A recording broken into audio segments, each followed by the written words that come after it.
Welcome to the Football Forecast, your ultimate guide to the NFL week ahead.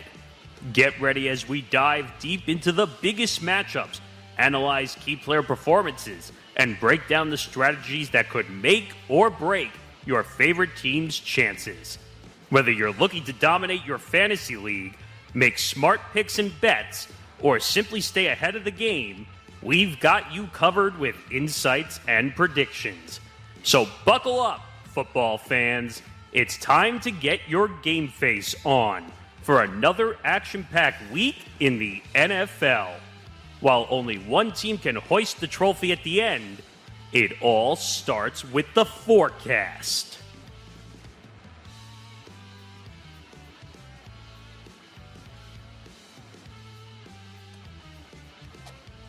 Yes, here we go. The NFL postseason starts now. And welcome to the wild card edition of the Football Forecast here on the Empty the Bench Podcast Network.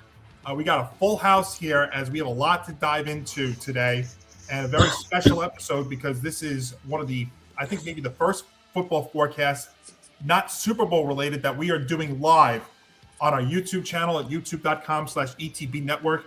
And also streamed on social media, on Twitter to several of our accounts, TFB Forecast ETB, ETB Network, and so much more.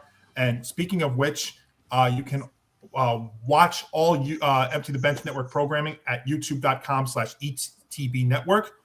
Where if you are new, please do leave us a like. Also subscribe if you're new, and make sure you have your notifications set so you know when all of our programming is going to be coming out. You can follow us on social media at TFB Forecast ETB to get our picks and moments of the show and so much more. And also, you can also catch this show live as we will be live right through the Super Bowl. And if you can't watch us, listen to the Football Forecast wherever you get your favorite podcasts. Well, guys, we made it through the regular season, and now it is postseason time. And it's a little bit of a different animal here in the postseason because we have some new teams in it. We have some of our guys representing some of the playoff teams in this one. So Ben, Zan, Mike, and Grant. So that'll be exciting. We have some familiar faces in the playoffs. We have some newbies in the playoffs. So it's going to be a lot of fun. But before we get to the wild card round, this has also been a very, very busy week in terms of news in the NFL, and more specifically, coach firings. And we had a bunch of them happen. The Atlanta Falcons fired Raheem Morris right before the Sunday Night Football game in Week 18 last week, and then Black Monday came, and as the week has gone on, we have seen more and more to the point where even on Thursday, news came out that Mike McDaniel and the Dolphins are parted ways. Well, the Dolphins fired him, but some big names now out on the head coaching front. John Harbaugh, Mike McDaniel, Kevin Stefanski, and actually now 8 total teams. So a quarter of the league now is looking for a head coach heading into the off season. So before we get to the games, let's talk a couple of minutes about this. Nick, we'll start with you. This has been quite the week in terms of teams now looking for coaches, but some big names, some long tenured guys, some guys that haven't been around for a while with their team gone. What do you make of all this?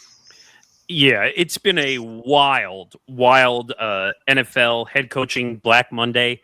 I didn't expect it to start on the weekend. Usually it happens on Monday, but we got a lot of names hitting the wire. Stefanski, am I really surprised that he hit the wire? No. Everyone keeps saying, oh, he's a 2-time head coach of the year. Obviously, that doesn't matter. If you don't bring home a Super Bowl title or you don't win in the playoffs, it doesn't really matter. First of all, no one succeeds in Cleveland. So that's why they call him the Cleveland Clown Show. So Cleveland Clown Show. The Ravens, I think Harbaugh got a sour groove there. I don't think that was fair. I understand why they did it because there's pressure to win a Super Bowl title, but at the same time, Harbaugh's going to be one of the hottest commodities in this coaching cycle. I'm going to say the hottest. White hot. Hold on, let Nick finish. Go ahead, Nick. I'm going to say to the 2 Giant fans sitting here that you would be a dummy not to make that move happen as soon as humanly possible to make him the head coach of the New York Giants. Heck, I would I would run across traffic and sacrifice my own body to make him the Jets head coach right now. But I know that's not going to happen. But he's Giants head coach. Giants fans, you should be begging for John Harbaugh to be the head coach of the New York Giants. I'm sorry. Go ahead. Finish up. I was just going to. Go ahead. Oh, okay. Well, live podcasting for you. Yeah. Mike McDaniel. Is anyone really surprised he got fired? No. No. Even though I would blame Tua more for that situation more than McDaniel. Yes, I can agree with that. But you're not going to get. They were going to move on from Tua, but I guess you all can't. of a sudden I guess the dead cap is going to make it that Tua stays and McDaniel goes. We're talking about $99 million in dead cap money. Oh, God, that's a lot. And I was going to say, it doesn't help that McDaniel was a knucklehead on top of it. And he also has guaranteed money, I think, coming up very soon also, which is for the year after the upcoming year. So they're stuck. So I think the Ravens is the only one I would question out of these three that are listed here. Is there anything else that really surprised me? The Titans one we already knew about. One we knew about. Yeah. Not So surprised. One we expected, probably. Yeah, so that's pretty much how I see it. John Harbaugh is going to be the hottest commodity out there. That's where I would leave it. Yes. Yeah. I think when we're here next week, I don't think we'll have a definitive answer because Harbaugh's not going to be interviewing with anybody, I think, until early next week. But the teams looking for coaches are the Cardinals because they got rid of Gannon, the Falcons, we said with Morris, the Ravens, the Browns, the Raiders, Pete Carroll, one and done there, the Dolphins, the Giants, and the Titans. The big name obviously is Harbaugh. The thing I think about it, I don't know really if it was even what happened with Tyler Luke missing that field goal at the very end, which sent the Steelers into the playoffs. I feel like the word that I use to describe the situation is stale. 18 years there with the Ravens. And the thing this year was, and I felt like the Ravens were a team that really could make the AFC Championship. I went into the season thinking they were the most complete team. But you had a defense that did not play great for the most part of the year. Lamar Jackson wasn't really healthy for the most part of this year, and there have been speculation that is there a rift between Lamar and Harbaugh? But I think I've seen this in other teams and in other sports where we've seen that coaches last for a long period of time, and if you just can't take the next step, it just grows to be stale. So I wasn't surprised with him. Mike McDaniel, who was the other big one that got fired on Thursday, he did everything possible to save his job. After the Dolphins fired the GM, they kept him, and he actually had a good run there for a while, but ultimately came up flat. And so we'll see where he goes. I think my gut tells me that McDaniel's going to go as an OC somewhere. I think that makes the most sense for him. Stefan, I think if you're the Giants, obviously Harbaugh's got to be one, but for the Giants, and Tom, I'll go to you right after I say this. The most important thing for the Giants, I believe, is if they don't get a Harbaugh, is to get an experienced guy. So I would not be disappointed if we get Stefanski as well. I think, though, and we learned this with Ben's Patriots, getting an experienced guy for Drake May is and an experienced guy with success is key. And we saw that with Vrabel and May. And I think that bringing in like a Harbaugh would be great to go for Jackson Dart and company. Oh, absolutely. I think it's pretty clear on the Giants side of things. They're starting to try and move some, do some moving and grooving now that Harbaugh has become available. Although I think Miami might have moved on from McDaniel doing the same, but I don't understand. Miami's not going to be doing much when they've got that $100 million cap hit just sitting there for them in Tua Tagovailoa. It makes no sense. Now, the thing to understand with the Giants, and I agree. If you want my three of the coaches, my top three in order, Harbaugh, Stefanski, maybe McDaniel, but I think I'm with you guys in that McDaniel will have to settle for an OC position, but I don't think he's going to go for that first. I think he's going to resist as much as possible and try and get ahead. He's interviewing for the Titans job next week. Oh, there you go. That just shows how desperate the Titans are. Yeah. By the way, Harbaugh. Go ahead, Tom. Finish. Harbaugh with the experience, Stefanski's experience too, and honestly, like Nick was saying, not all of that in Cleveland's their fault. He's not the one who gave Deshaun Watson that multi-million-dollar contract. Thanks, Haslam. The team. Exactly, it's the Haslams. Just one thing I forgot. One thing I forgot to say at the beginning also, because we're live and we don't do this very often, if you want to be interactive and live in our show as we continue to talk about these comments, we'll read comments as they come in. We'll do our best, but continue.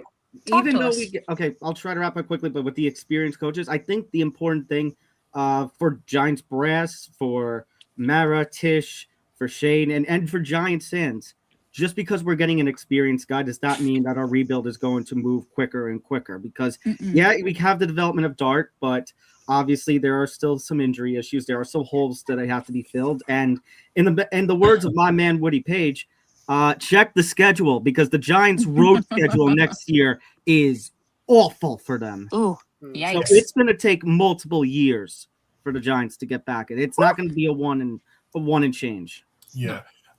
Guys, I know everybody wants to get involved here real quick. So let me get everybody real quick, and then we'll, on your shows, you can definitely spend more time. Ben, real quick on all this, what do you make of all the moves? Yeah, it's crazy. It's a carousel for a reason.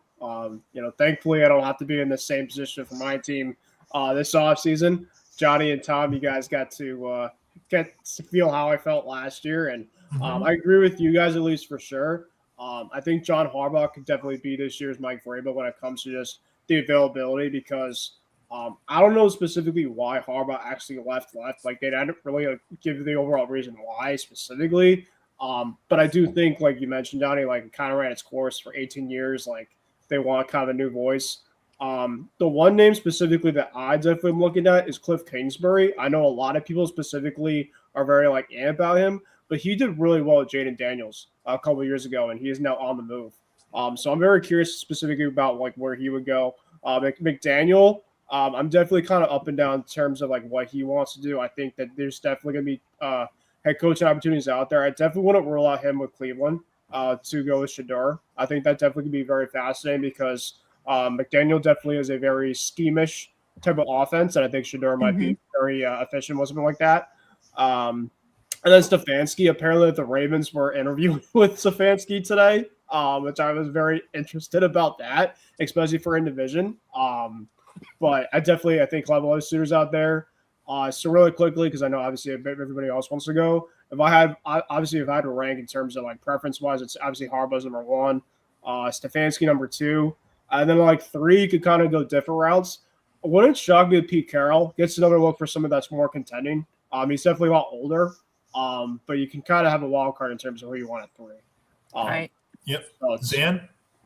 Yeah, I mean, all this stuff is pretty crazy for sure, but I will say this. Given the position that my team was in a year ago, I think whoever gets who they feel is the right guy, I think it's going to be about sustained success and knowing that this is going to take time, especially for some of these organizations that we've mentioned. I think one of these teams that's going to have leverage is the Baltimore Ravens, though, just because it's a very attractive job. They've been good for a very long time. It's been the last couple of years that they have some struggles, but I think if you can put the right pieces around Lamar Jackson, I think long-term in 4 to 6 years, they're going to be okay. So out of all the teams that are currently in the carousel, I think whatever the Ravens' decision or whichever decision they end up making is going to be the right one, because they know that the integrity of the organization is at stake. So that's all I have to say about the moves. Okay, Grant? Yeah, all you guys are making a great points here. But I have to say this: John Harbaugh is the belle of the ball in this coaching cycle. But I am kind of surprised that you guys didn't mention a name that I'm about to mention, and it's actually Clint Kubiak. He is one of my up and coming head coach candidates. And he's doing great things in Seattle, which help his case. But the most important thing when it comes to becoming a head coach is the staff that you build to make sure that you become a successful head coach. And Clint Kubiak can use someone to his advantage, and that is his dad. His dad coached in the league for however long he coached, and I'm sure that he could, use his dad as a staff building advisor. When he gets a head coaching job, that might be this year, that might be in a couple years. I can imagine it being this year with how many openings there are. I don't know which one I'd put him down for, but I don't think there's ever going to be another year where there's a third of the league has or a fourth of the league has openings. But I mean, the one that shocked me the most was the Ravens. Honestly, I did not see that coming. Dolphins, it took you long enough. I'm sorry. All right. And whoever is the coach of the Browns, I say this with the most kindness in my heart. Good luck. Okay. Because you are screwed. Yep. And Mike, go ahead. Oh, I'm sorry. Let me one more thing. Real quick. Johnny and Tom, you're gonna like this. Give Harbaugh a blank check. That's what you need to do to get him in New York. We'll see. Mike, go ahead. Yeah, I'm not the most knowledgeable on coaches. I stick to the player aspect of football, and but Harbaugh getting fired, that surprised me. Like, that was like the only one I was like, wow, okay. But I mean, he's gonna be the top candidate. I hope the Giants get him. I want Jackson Dart to have a good coach. So, because Jackson Dart went to Ole Miss fans. So, I love Jackson Dart. So, yeah. Okay. But yeah, no, I want Harbaugh to go to the Giants really bad. That's all I gotta say. Excuse me. All right, and Christy, you can wrap this one up. Okay, all these head coaches, the big one, like everyone's saying, is John Harbaugh getting fired from Baltimore, because I don't think any of us saw it coming.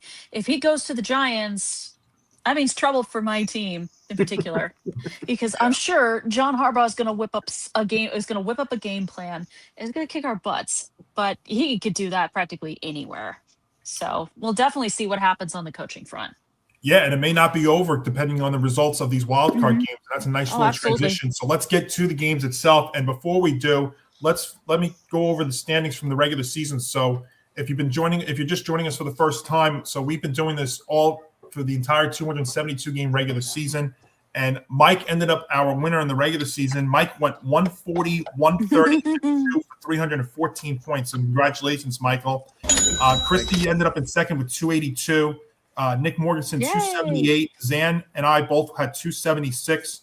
Grant, 273. Tom, 270. Nick D, 265. And Ben, 256. By the way, Tom, congratulations to you and me. You got your first winning week of the season. In week 18, of course. Hey, some momentum into the playoffs. Late than never. Hey, we keeping the book right now. We ask. You know what, though?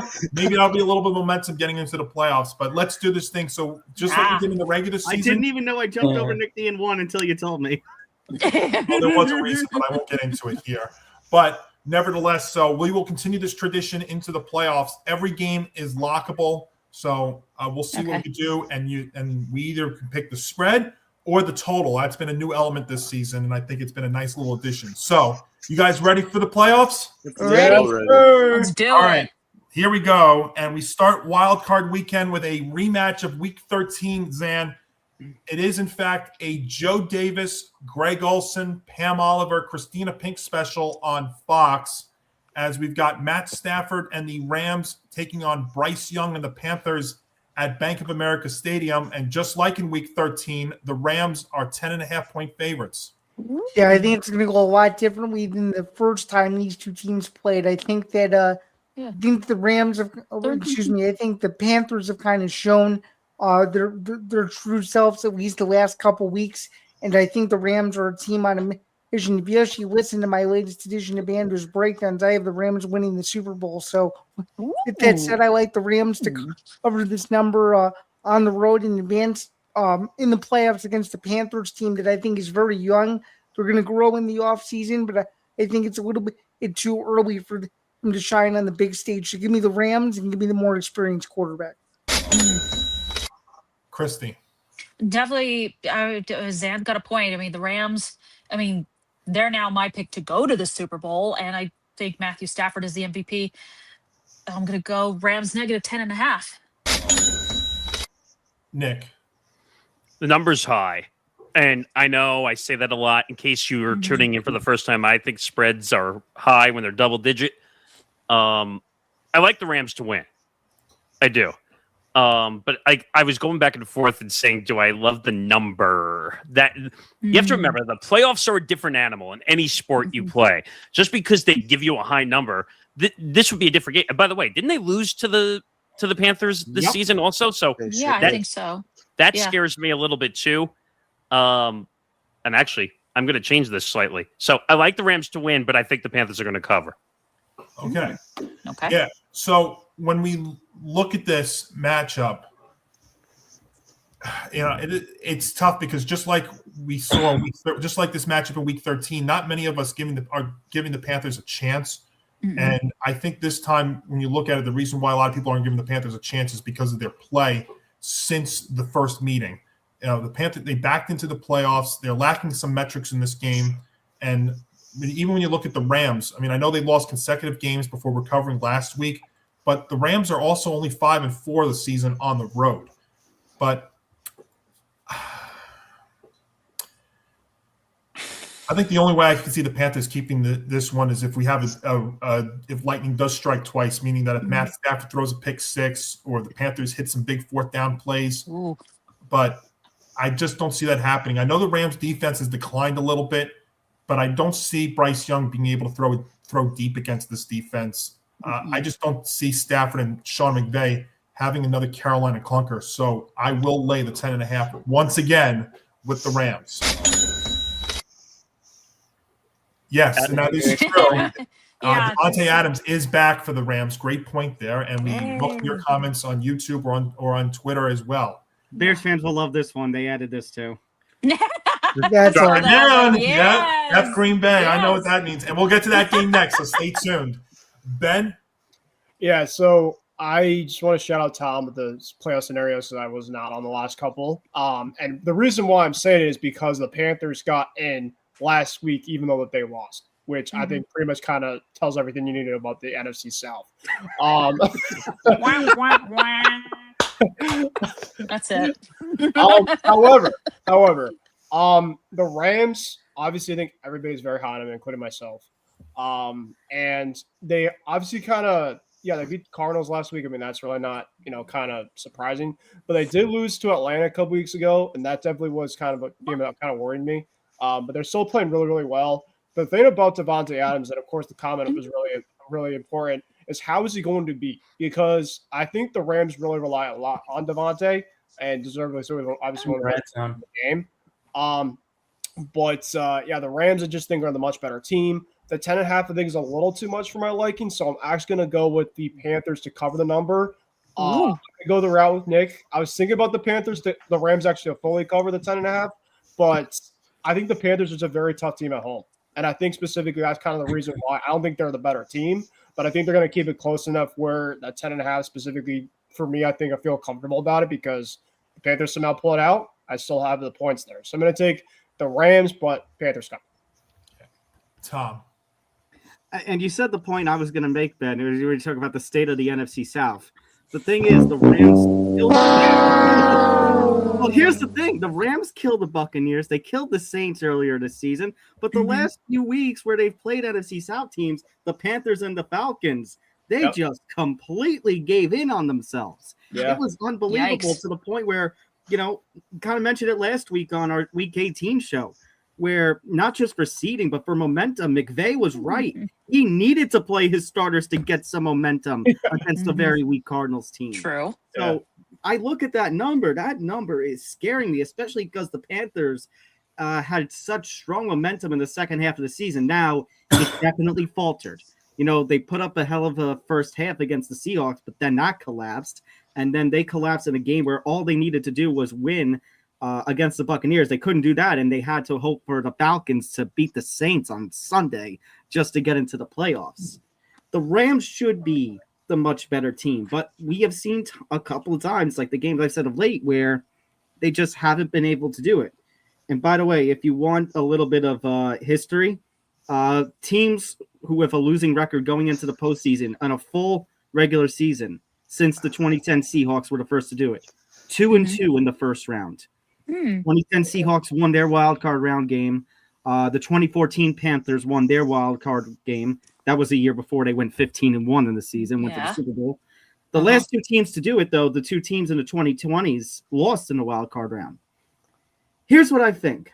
I think the Rams are definitely the better team, but I'm going to join the express of Ben and Nick, and I think the Panthers, this is going to be a one-possession game. The Panthers are going to keep this close.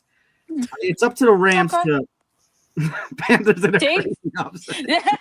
Well, you know what? There are people in the NFL prediction space who are predicting the Panthers to pull off the upset in this one. Okay.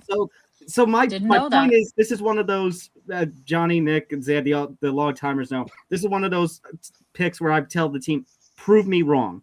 I know the Rams are going to win, and they're my Super Bowl pick on the NFC side too. But prove me wrong. Prove me you can dominate against the team that you should dominate. Yes. Fair. So you're taking the Panthers to cover? Rams win, but I'm going to take the Panthers plus 10.5. Okay. Grant?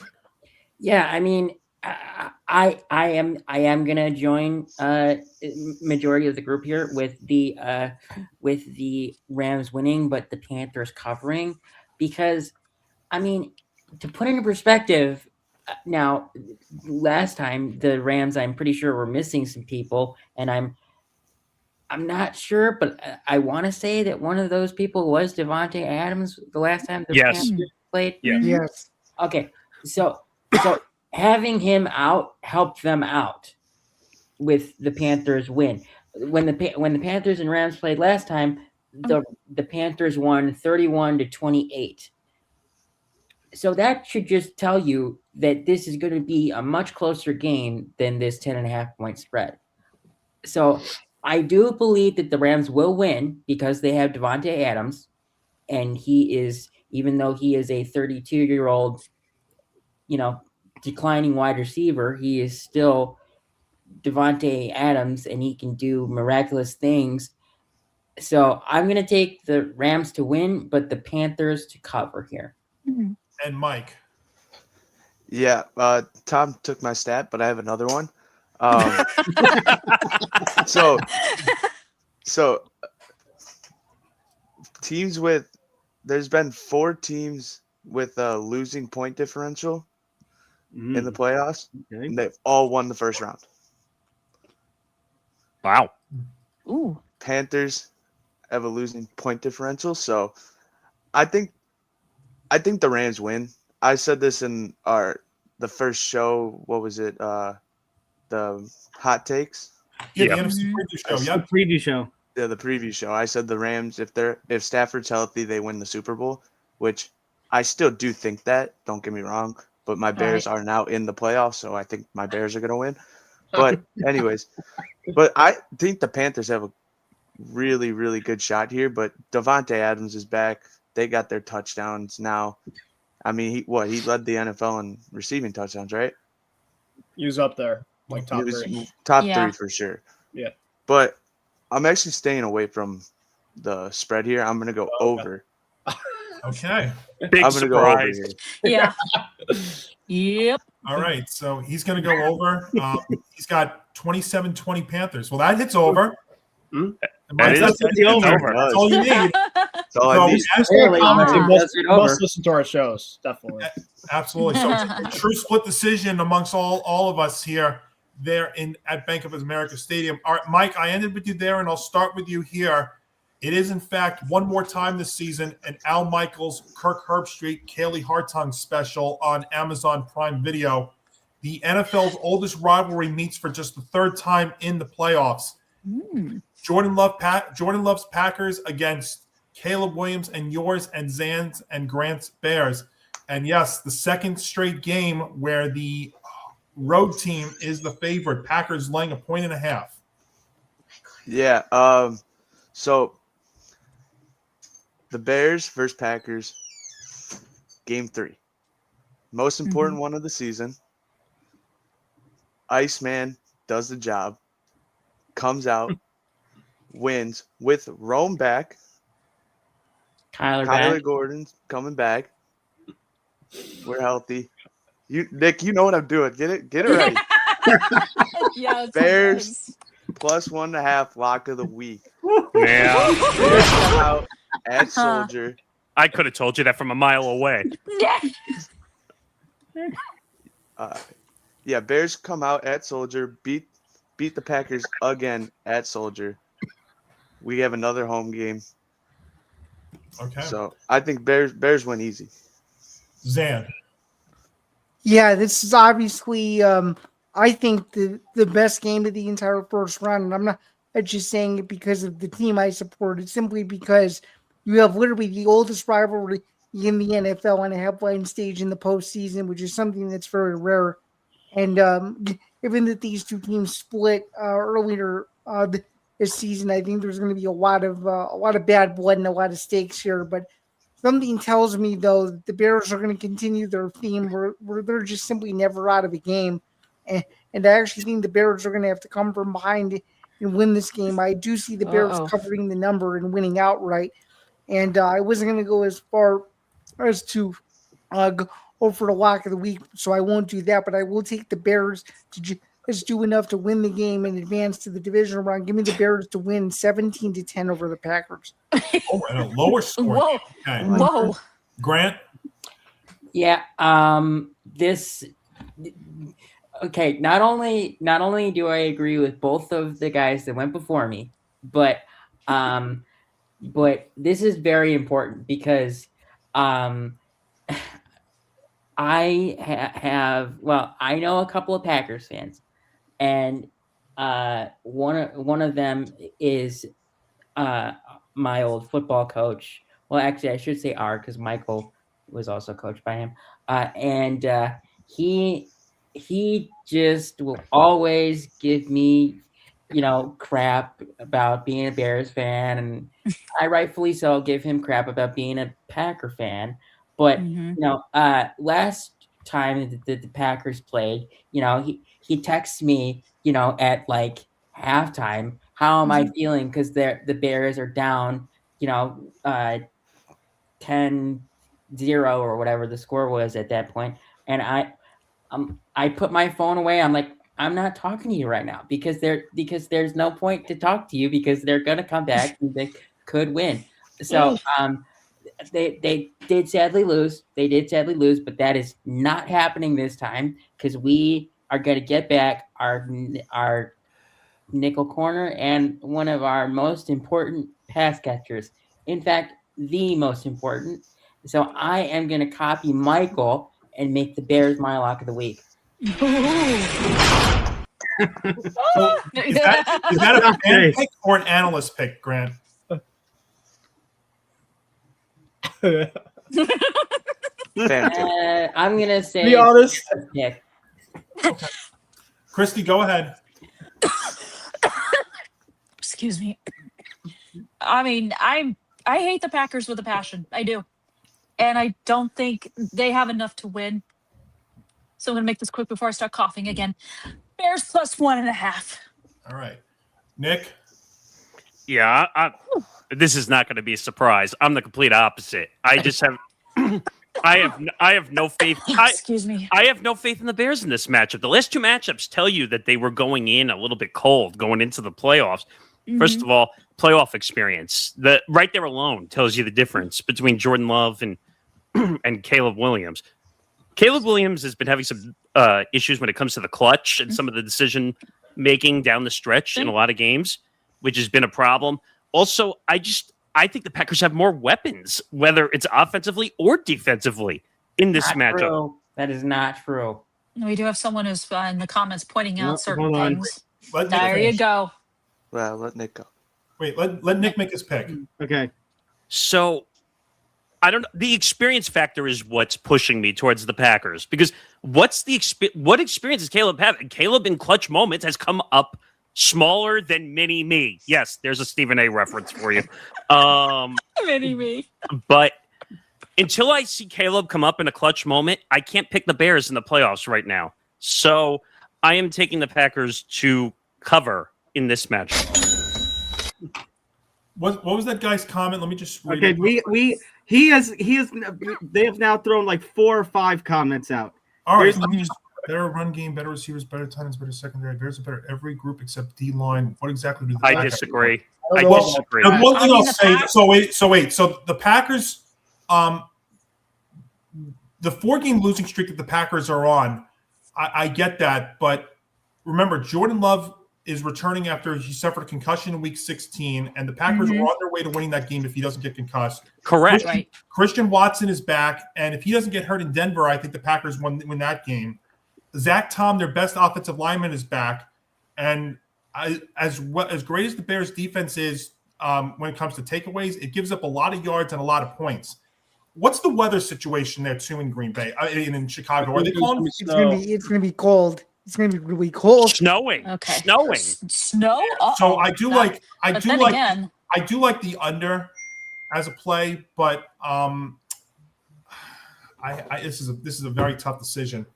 But because those guys are back for the Packers, and I think those guys being out made a difference as to why they were struggling. In Week 18, they didn't play anybody, so I don't take anything away from that game against the Vikings. No.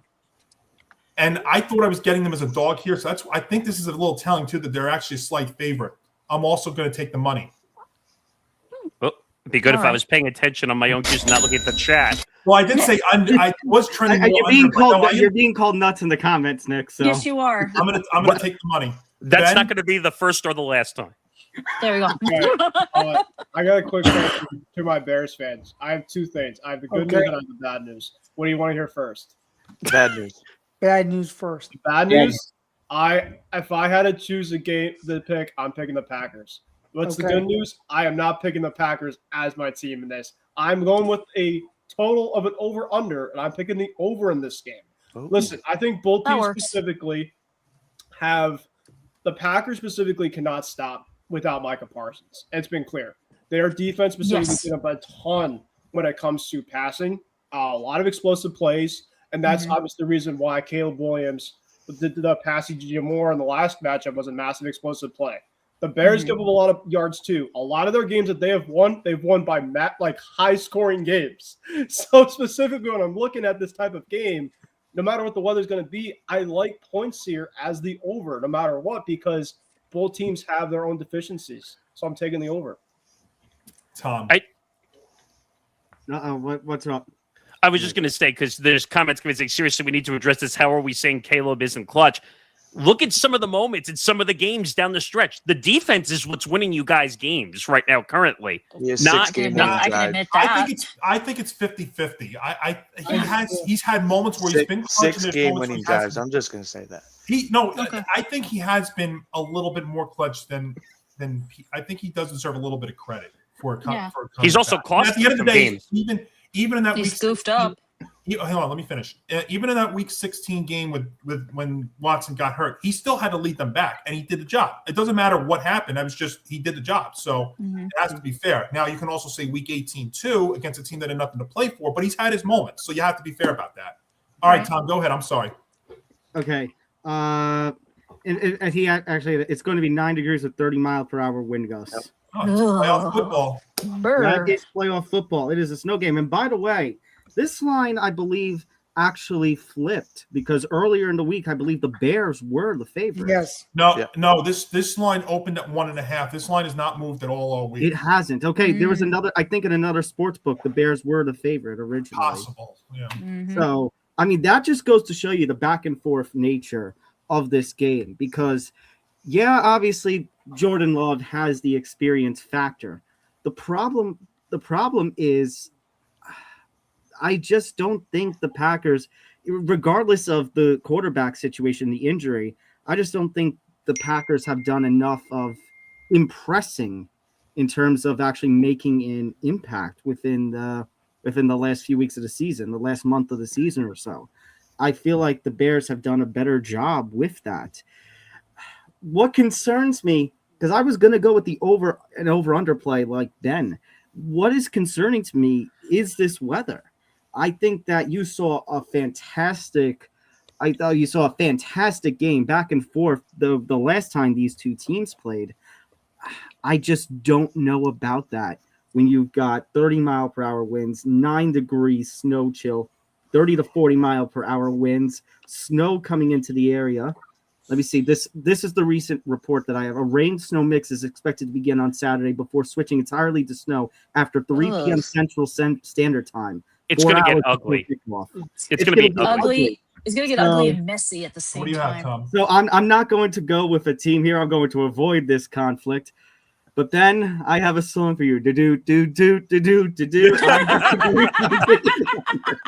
I'm going under, baby. All right. So Yes. Tom under, and that'll wrap up the Saturday slate. I'm sorry, Grant, you're up next. It is in fact a Jim Nantz, Tony Romo, Tracy Wilson special on CBS. Josh Allen and the Buffalo Bills heading to Everbank Stadium against Trevor Lawrence and the Jacksonville Jaguars. And once again, it is the road team get the favorite. The Bills a 1.5-point favorite with a 51.5-point total. See, this is hard. This is hard because for the first time ever, Josh Allen does not have to face one of Patrick Mahomes, Joe Burrow, or Lamar Jackson in the playoffs. However, his defense is so dog water that he can't keep staying in a game. And the Jaguars are performing considerably well for one of those teams that you thought would, they like the Bears, they're on first year head coach, but I thought they would take at least a year to gel in Liam Cohen's first year, but I was completely wrong. They are looking like a quality team, but I don't know who to take here, and the point spread is so small that it's basically pick 'em, but I don't know if I can see 52 points being scored either. And I don't like to take unders. I mean, I do for certain teams. Grant, I agree. This is a tough one of the tougher lines, I think. It's hard. But I am gonna choose a team here, and I'm gonna go with the team that I have seen more often in the playoffs, and that is Josh Allen and the Bills. But at the same time, if I'm wrong on this one, I will applaud the Jaguars at the same time because they have been doing good this year. With that being said, I trust Josh Allen a little bit more. So I'm going to take the Bills to win outright. All right, who's going to take the money? Mike? Yeah, I think this, other than the Bears-Packers, I think this is going to be the best game. This game, I can agree. I think it's going to be pretty high scoring, but I'm not taking an over-under here. I've seen things from this Jags team that they impress me. They really, really impress me. And honestly, I'm going to say this right now. I think they come out of the AFC. I think they go to the Super Bowl. I don't know what it is with this team. I like them. And with that being said, I'm taking the Jags to cover here, but I think they beat the Bills, and I think they beat them by a touchdown. All right, Chris. So you're going Jags outright. Yeah. Yeah, you'd be threading the needle if you weren't doing that. This is Josh Allen's time. He has no Patrick Mahomes, no Lamar Jackson. There's no excuses whatsoever. And even though the Jaguars have done well under a first-year head coach, I think they've done very well. I've been very impressed by them. I trust the Bills even more, so I'm going Bills -1.5. Here we go. Lock of the week. Ooh. Nick. Yeah. I like the Bills here. Don't get me wrong. Let me be very clear up front. The Jaguars have shown me a lot the entire year. They've played amazing ball. Trevor Lawrence has finally transformed into a really good quarterback and finally getting the reads down and doing everything right. But they do struggle stopping the run. That's a big issue they've had the entire year, stopping the run. And who's on the other side? James Cook, who was one of the best running backs in the league this year.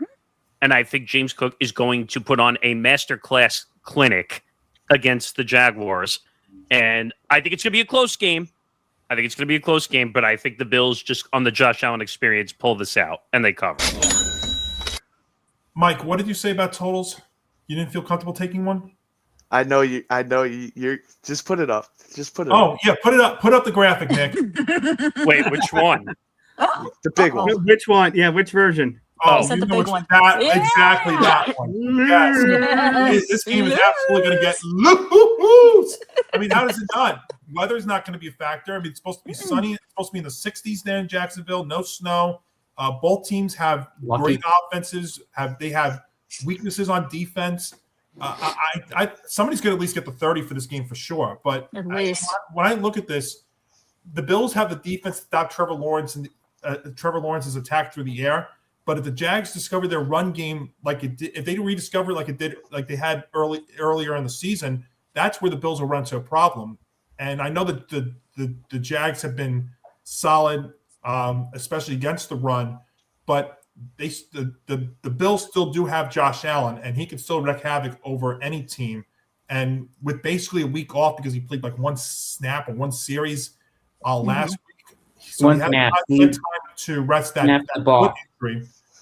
So weather's not a factor. I love this team to get. I love this game to get into a loose shootout. So yeah, I love the over in this game. I think this is like 34-24 for sure. So that's what I'm going to. Instead of picking a team, I'll take a total. If I was to take a team, if I was forced to take one, I would take the Bills. I think the experience does mean something in this game. Not taking anything away from the Jaguars because they've been one of the hottest teams in the league this year, especially since they got Jacoby Myers. That was the turning point of their season. I trust the experience more, but even not, I think it could be 34-24 either way. So let's take the over as the play. Joshy and the Bills winning. Hey, I can see that too. Yep. Yes. That's kind of where I'm leaning at, but I also could see Trevor doing that as well. Ben? Yeah, so I think this is a tough one to figure out. I got a counterpoint disagree with Nick when it comes to the Jags not stopping the run. They're actually, I think, to me, one of the best teams stopping the run. And I think the Bills specifically, they're more of a heavy run-first offense this year with James Cook. They haven't been relying on Josh to really be Superman all the time. If they want to have success, you take a look at their game against the Steelers. They really rely on James Cook. And then the Philly game, you look at the end with Josh Allen. Obviously, he didn't come in the clutch there, but Josh obviously doesn't have the weapons like he has had in the past. And him against the AFC South, for some odd reason, has not been his specialty. I mean, you take a look at him against the Jags in the past. He has not played well against them. And he's not played well against the Texans. So I do think the Jags, though, they don't have the experience. And I agree with Nick and John when it comes to experience. Experience matters most when I look at this. But both teams specifically, kind of like the Packers-Bears, have some deficiencies on both sides. I'm actually going to go take the under in this game. I do think the points are going to be hard to come by, and I am rocking with that. Hold on. Can I address this one for a second? Oh, no. Caleb has more passing yards, more passing touchdowns, and less interceptions than Josh Allen, just saying facts. Okay, how many wins does Caleb Williams have in the playoffs? Answer that one for me. How many wins? I'm waiting for the Jeopardy music. I'm waiting. I'm going to counter that. No. Let's focus on this game. Okay. Tom, go ahead. I agree because I have something that I need to say because I have a take. And that is the same kind of take that, similar on the path that Grant and Christy were saying, that this is Josh Allen's time. I understand that the Bills have some issues with the defense. But you know what? With Josh Allen and his throwing, with James Cook and his running, the Bills' offense is so explosive that they always have had an answer for everything. And right now, as those two and others have mentioned, there was no Patrick Mahomes, no Joe Burrow, no Lamar Jackson, nobody to compete with. He is one of the most, if not, he is the most experienced quarterback of these 7 teams in the AFC when it comes to playoff time. So if I don't know about if he can win the Super Bowl, but I think as a couple of you guys mentioned, when it comes to this playoff run, experience is going to matter. especially in a case where you've got 6 new teams compared to last year's playoff.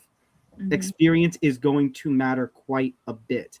If Josh Allen if you guys think about it, Lamar Jackson gets a whole lot of flack and a whole lot of stigma for his inability and the Ravens' inability to get to the Super Bowl, in spite of the fact that not everything is his fault.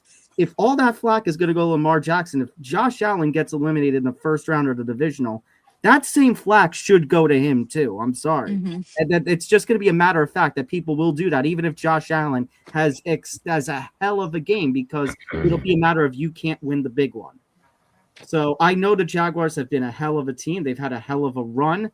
I know the Jaguars have done some incredible things and they've had incredible momentum. I'm going to go with the experience and say the Bills.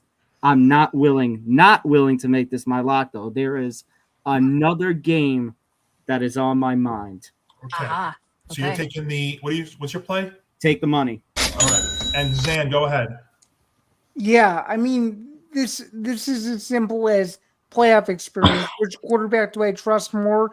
The quarterback I trust more is Josh Allen. It's pretty simple. I mean, their road to the Super Bowl couldn't really be any easier outside of maybe 1 or 2 teams. So I think this is a good warm-up test in the first round. Give me the Bills to win and cover on the road.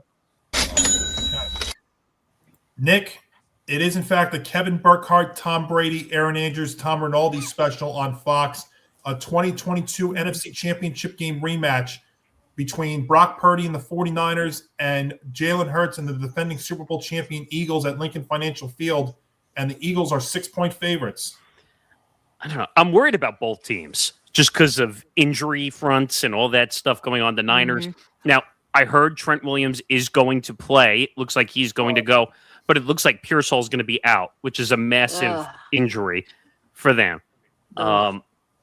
Offensively, I think they will be fine. Brock Purdy's finally playing good ball, but I'm worried about their defense, and that's where I think is going to be a massive problem.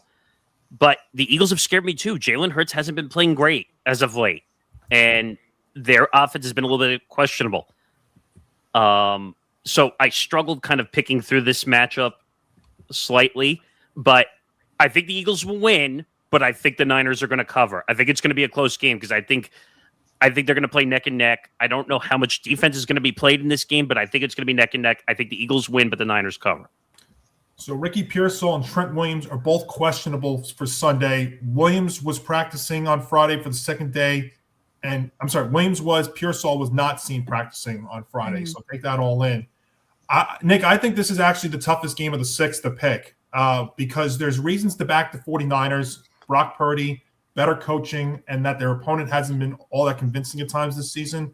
But then there are reasons to back the defending Super Bowl champion Eagles, the experience that they have in the playoffs, their recent solid play against competitive teams, and Lane Johnson being in there, and the schedule comparison.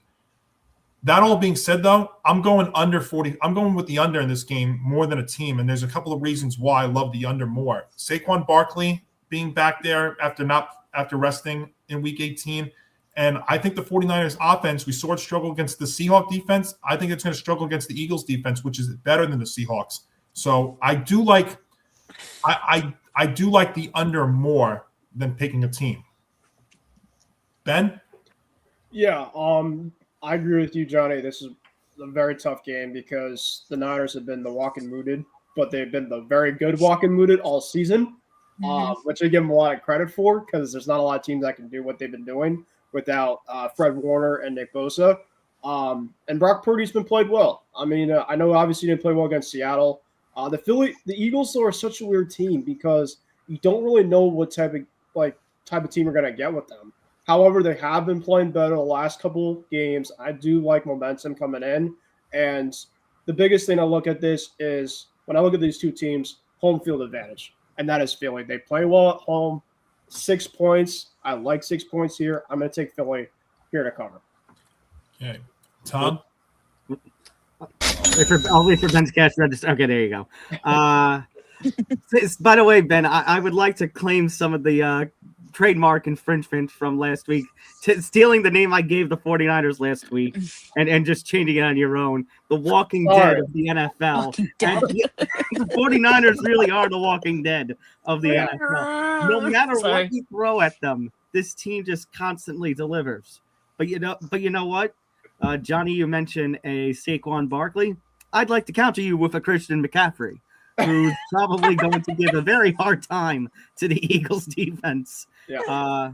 I think as much as, they have the questionable Ricky Pearsall at Trip Williams, I think the 49ers have done a hell of a job. And honestly, when you really think about it, they were just one win away from being the number 1 seed. The Eagles, I think this line, as great as the Eagles can be, this line is a little bit disrespectful when it comes to the fact that the Eagles had a really rough second half and it only just started to turn things around in the middle of December. So there was a very famous song from, I believe it was Tyga, about a decade ago called Rock City. Now I know the seeding. Now I know the seeding doesn't, isn't one to really be a thing because the wild card, the NFL playoff structure could be that the wild card has the better record. But if we're going with, if we're going by seeding, not only am I taking 49ers +6, we're taking a trip to Upset City. I think 49ers win this game outright in Philly. Ooh, okay. Woo. Grant.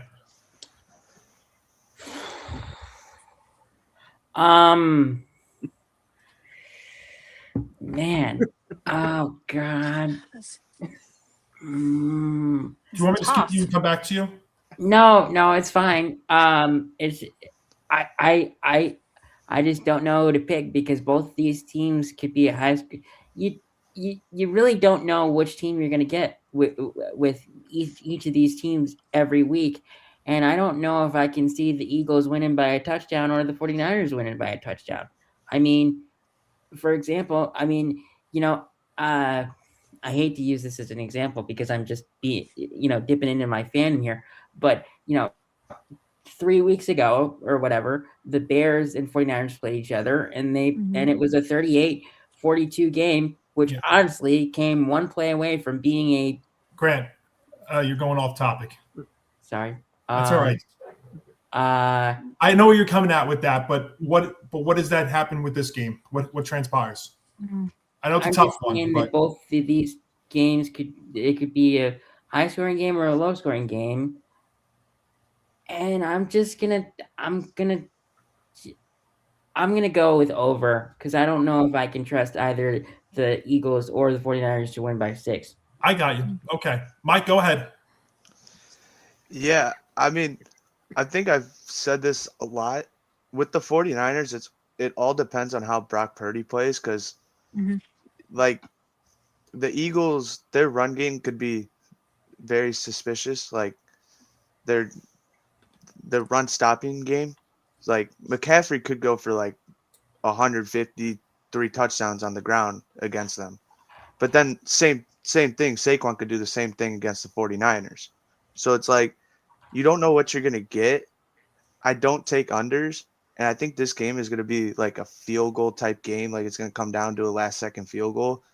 And with that, so that means I'm going to take the 49ers at +6.5 just because that's the safer play with what I think this game is going to be. So I'm going to go 49ers +6.5 here. Okay. Or 6. Yeah, +6. That's fair. Christy, go ahead. All right. I don't feel comfortable taking either team because I don't like either one of them. The 49ers are a walking mash unit. The Eagles are a clown show. So I'm going to take the over because I think one of these guys said it. It could come down to a field goal pretty much. Zan. Yeah, I'm gonna go opposite, and I'm actually gonna take the under simply just because I don't know what version of either of these teams is gonna show up, and I don't know if the weather is gonna be as severe as what the weather is gonna be in Chicago, or what I think some sort of element in regards to the conditions is gonna play a factor. So I'm staying away from either team, and I'm taking the total. So give me the under in the game. All right, we're split all over the place there. And sorry, just to answer Zan's question. So it's going to be about 35-40 degrees. Yeah, I still don't think enough points will be scored to hit that number, but I'm very, very prepared to be wrong. We'll find out. He's right about that. All right. Weather. Ben, it is in fact a Mike Tirico, Chris Collinsworth, Melissa Stark special on NBC. As we go to Gillette Stadium, we've got Justin Herbert's Chargers going against Drake May, and your New England Patriots. And it is the Pats who are laying 3.5.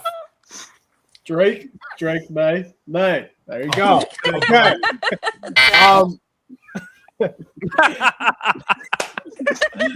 All right. Oh man. First of all, I'm very excited for this one, of course. The last time, obviously, we got a playoff game was 2021, but it was in Buffalo. The last home playoff game we've had, it was since Tom Brady in 2019, which, of course, didn't happen the way I wanted to, but it's what it is. So I think the fans are going to be riled up. They'll be ready to go. The Pats definitely just been a really fun story this year. They have been. That's just not me being a biased fan. That's just been the truth. No matter if people want to talk about the schedule or not. And yeah, Drake, we'll have to obviously take a look and see how he's going to do. A lot of people have been obviously comparing him to Justin Herbert, so it's kind of ironic how his first playoff game is going to be against Justin Herbert. I think that's really interesting. The Chargers unfortunately, their offensive line is terrible. I looked at some of their grades specifically this week, and they have some guys that are like in the worst of the worst. So hopefully the Pats specifically can be able to attack, because that's, I think, a really big part of this game. If Nick Day can knock it to Justin Herbert, he definitely can carve him. And the one thing I'm definitely curious to see what the Pats do defensively is, can they play man coverage? Because the last couple of weeks, for some odd reason, they've been playing zone, and they've been getting carved up, even at Quinn Ewers last week, which I don't understand. So literally play cover, go on Ladd, go on Johnson, and a couple other guys. Their running attack is okay, not great. And getting guys back like Milton Williams, Robert Spillane, I think really helps defensively a lot. So, Pats are definitely win this game, and this is my lock. Yeah. Tom? First of all, Ben, I want to thank you for giving me the acknowledgement back in the 49ers-Eagles game. So now I'm going to pay it back to you with this. Pretty simple. As you mentioned, the Chargers' offensive line, I've got plenty of concerns about. Just ask the damage that Justin Herbert has taken over the course of the last couple seasons, including this one. Patriots have just been an explosive team. They have been one of the best teams in the league this year. And I got to give credit to Mike Vrabel for the development that Drake May has gone through over the course of last season and this season. It's been unbelievable to see.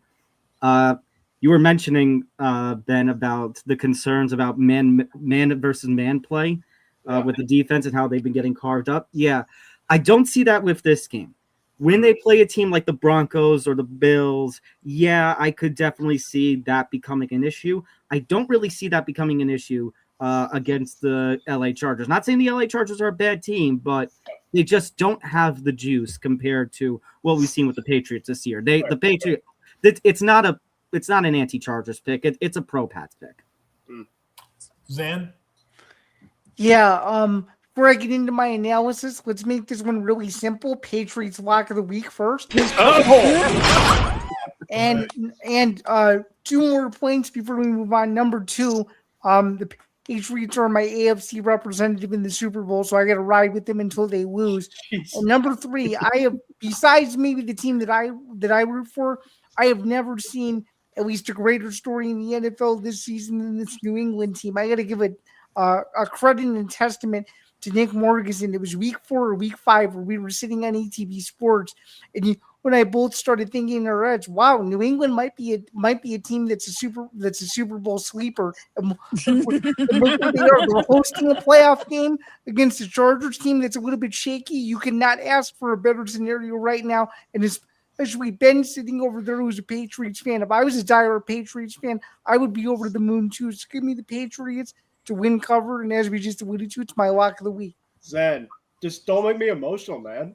That was awesome. I loved that. So Michael here is saying that the lock of the week play is crazy. What? Come on now. Christy, really? Christy, you already used your lock, so you can't play here. I know. What's your play in this game?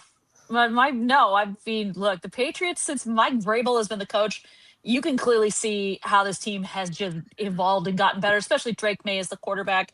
I think he's, excuse me, not only has he gotten better, he's just thrived. There's no question about it. So I'm going Patriots -3.5.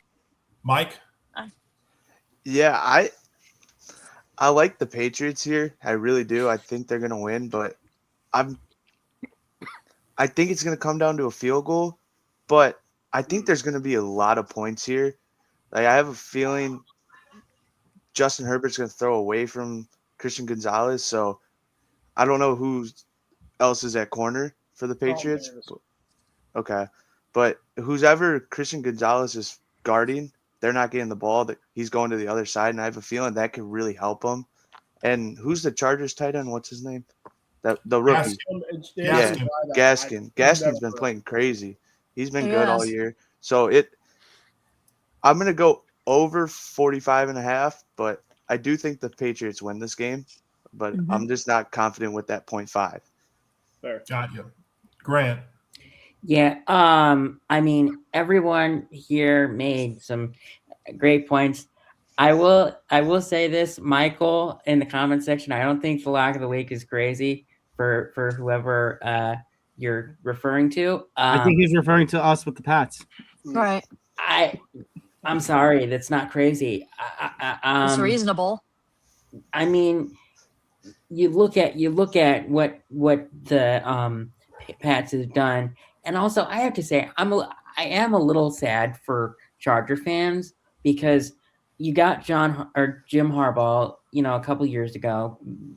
He's been a great coach for you guys, but both the years that he's been in the playoffs, if tomorrow or Sunday goes how most of us think it's going to go, he's been a one and done in both the years that he's been back with the Chargers.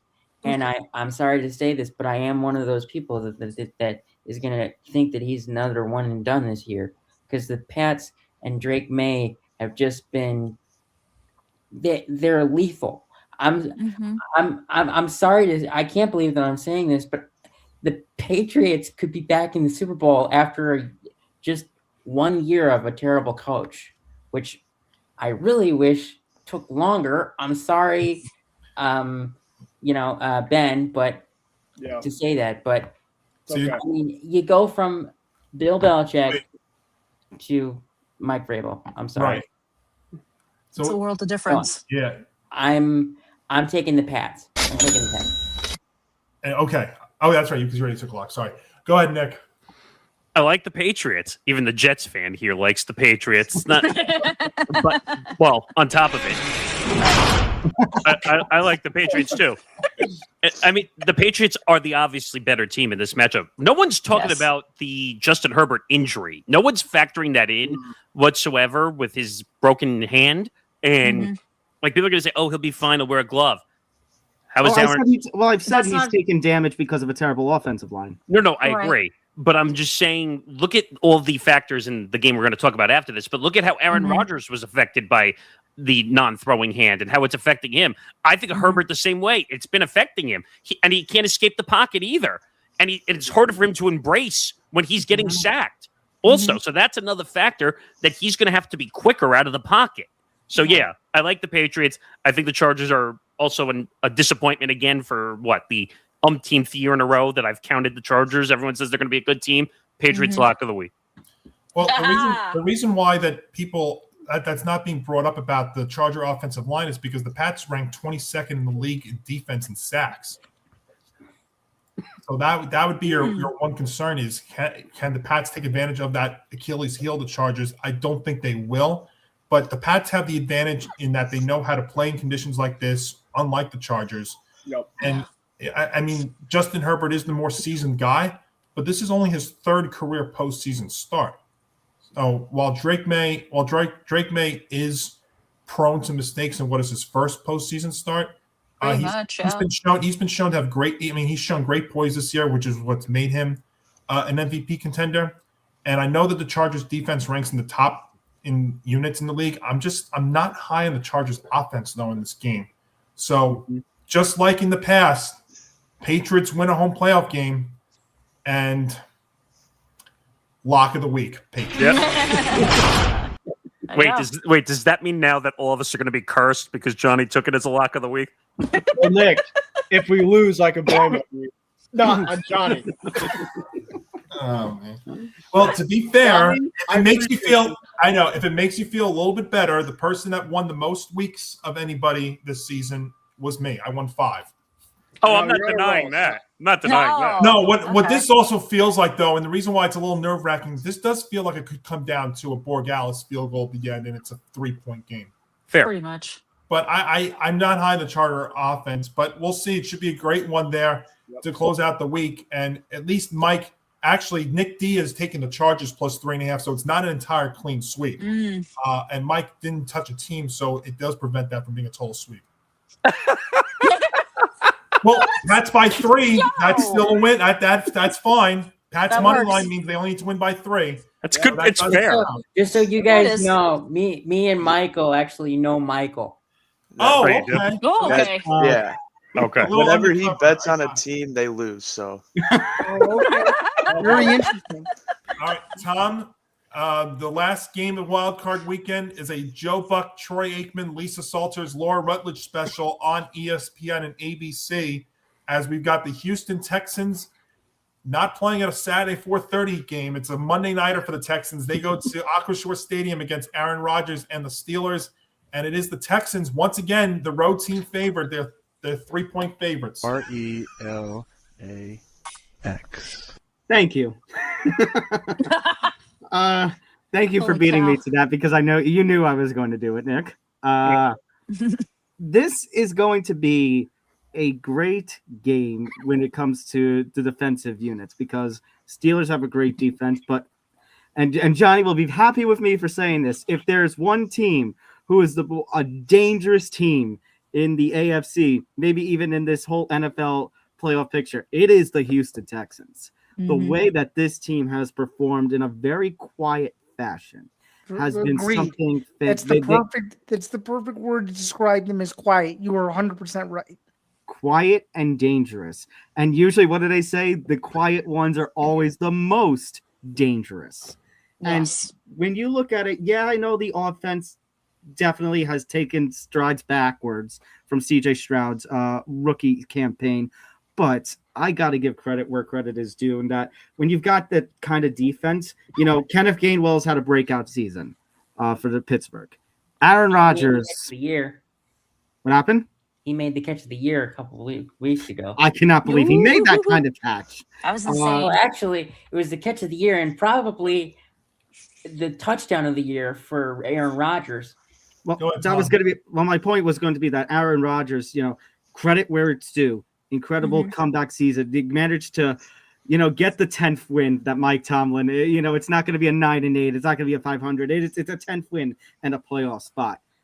But that Texans defense, I think I have more faith in the Texans defense to counteract the Pittsburgh offense. And see, they're going to do enough that CJ Stroud and company just needs to do enough on their side. So Houston Texans, take the money. I like the road favorite. Grant? Yeah, I'm taking the road favorite as well. I mean, Tom mentioned everything that I would probably have also said, but also Chicago fan, hatred for Aaron Rodgers, always happens. Always. So, Always.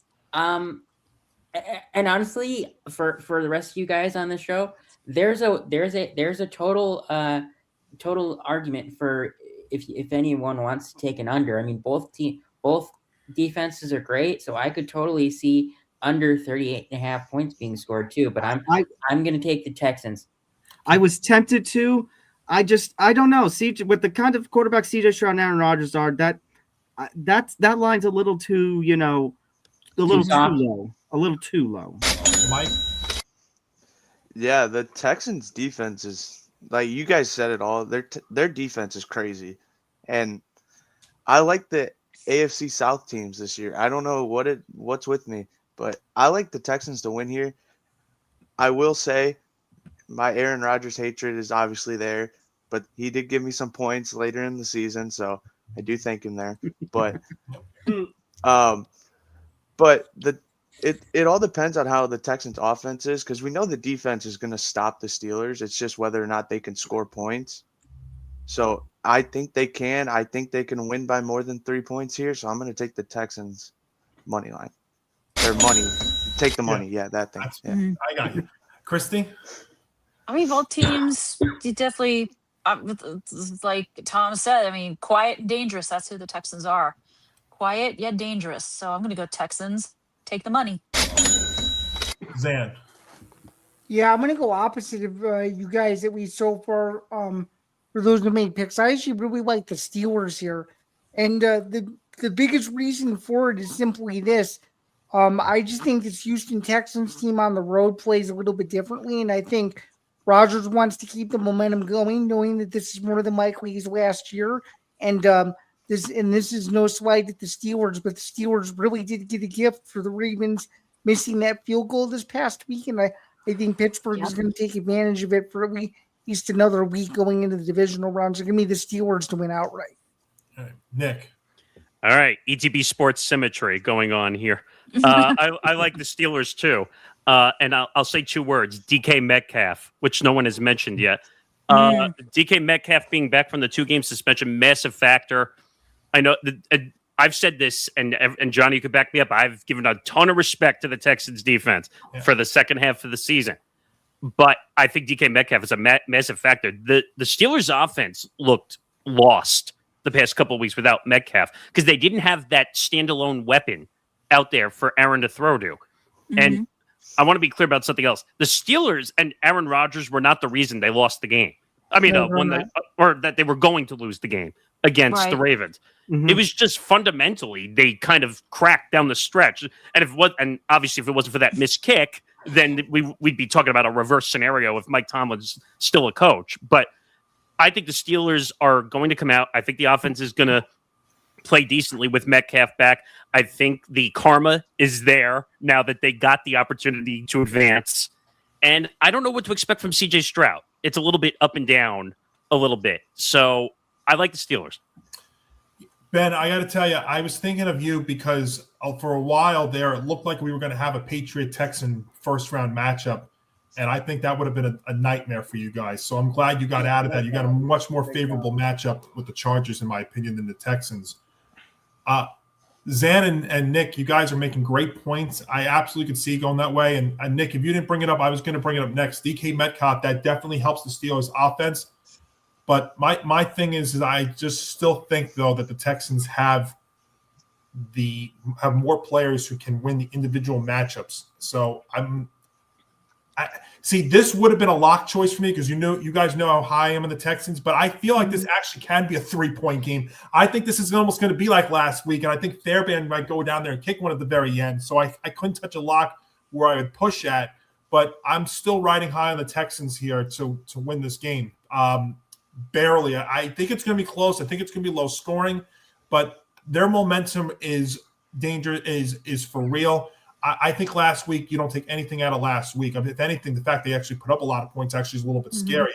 If the big key is if the Texan offensive line can continue to improve like it has in the second half of the year, that's what will help CJ Stroud and company. So I'm still gonna lay them until I find a reason that they don't do it. I'm gonna take the money. And Ben. Yeah, so you're right, Johnny. I'm very thankful that we would not want to face them in the first round. So it's very interesting because I want to pick this. I hope the Steelers win. For my case, if we win, but I'm rocking with the better defense here, and that is Houston.